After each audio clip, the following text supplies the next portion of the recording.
Hello mga mi! Welcome na naman sa panibagong araw buhay ko bilang sa full-time mom! Hoy! Kamusta mga mi? Kamusta ang buhay natin dyan? Kung ako na naman natutunyo ay goods na goods, kahit pagod na pagod. Uy, hayun! Salamat pa rin sa Panginoon sa kalakasan sa araw-araw. So for today's video, mini. For the luto tayo. Dalawang putahe aking niluto for today. Ay, napakalaking pork chop yan. Sinlaki ng aking palad. Ang piraso lang yan, mga meats. Ayaw pa matagal sa sabong frozen pa. So, kanina pa yan nakababad at ilang beses ko na yan hinugasan. So, hayaan ko na lutuin ng ganyan siya. Ayaw nilang maghiwalay. Nagpainit na ako ng aking paglulutuan dyan. So, medyo matagal-tagal dahil may ginagawa pa ako. Naghihiwa na pa ako na kung ano-ano pa dyan.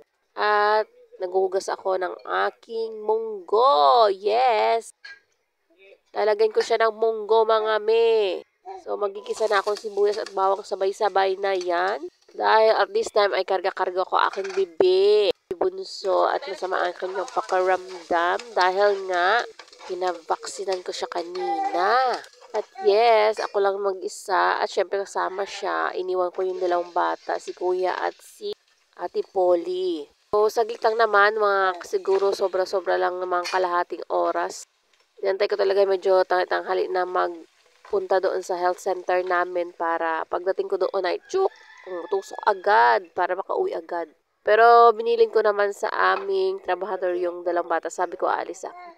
Yung aming trabahador, yung isa ay matagal-tagal na dito since paunti-unti kami ng aming bahay, siya na yung gumagawa dito. So, medyo may tiwala na kami. Tsaka kilarin siya ni Daday talaga na sa kamag-anak ni Daday ay kapitbahay nila. So, tiwala mo ako kay Kuya. At saka saglit lang naman talaga ako alis. No choice talaga dahil kailangan ko talagang pumunta ng health center at pabaksina na si baby kasi 9 months na siya. Pang 9 months na vaccine. Tapos, yung nakaraan na kulang sa kanyang vaccine na Penta. Basta Penta. Ay nako, meron na pala sila. Thank you. Salamat. At alam niyo mga may ay nagpa-schedule na kami sa private na pedia doctor para sana mapabaksinan si baby ng kulang na Penta. Yung parang booster. Buti na lang, hindi pa kami nakapunta doon at nauna akong pumunta sa health center at salamat at meron na sila. Dumating na for how many years? So, mga 7 months or 6 months yata yung si baby. So, ilang months lang naman nawalan sila, naubusan sila. So, walang dumating galing gobyerno. So, ayan, nabalik tayo sa aking pagluluto. Ayan mga men, nagluto-lutuan ako dyan ng pansit. Pang merienda ng aking mga gumagawa dito sa bahay. So, early ako nagluto para hayahay na lang later, pakain ko na lang sa later, at higa-higa na lang ako. So, ayan lang aking nilagay yung panglahok na sa aking pansit ay chicken yan, breast chicken. Pinaghiwa-hiwa ko lang maliliit. And then, nagprito ako kanina ng chicken balls. Chicken balls na yun, parang kasama ng kikya, mga ganyan, chicken balls. Kasi mas gusto ko yung mga ganyan sa pansit. So, ayan, kaunti lang mga siguro mga, hindi ko alam kung ilang kilo. Hindi naman mapot 1 kilo, siguro halati ng kalahati. So, ayan yung pansit na Good Life by Kenemen.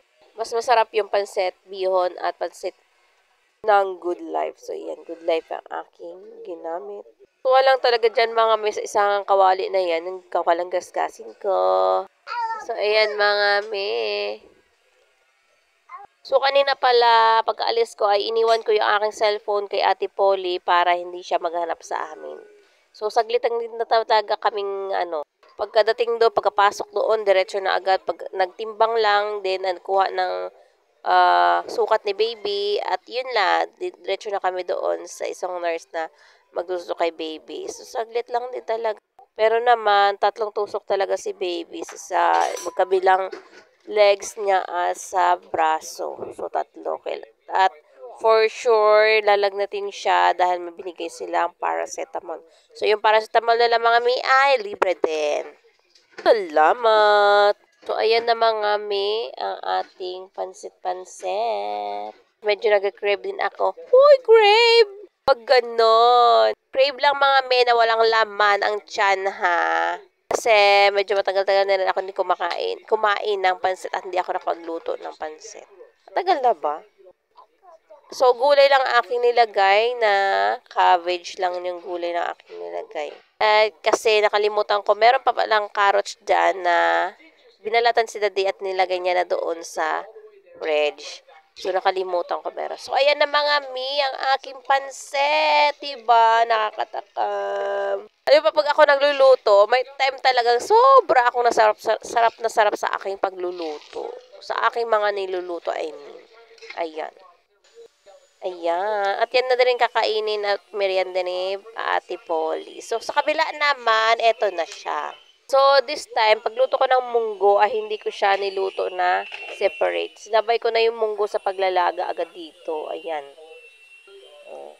Sabay laga na, isang luto na lang. Kasi pag nagluto ako ng munggo ay nilalaga ko sa separate at saka igigisa at lalagay dun sa kung ano man yung panlahok mo sa munggo. So, this time naman, ibang version naman ay aking ginawa. Hayaan nyo na ako at ako naman kakain yan. Diba? Iba-iba tayong way sa pagluluto. Kere bumbum na yan mga mi. Kasi ako naman kakain yan mamaya. Hindi na ako mag-rice. So, that's it for today mga mi. Thank you for watching. God bless.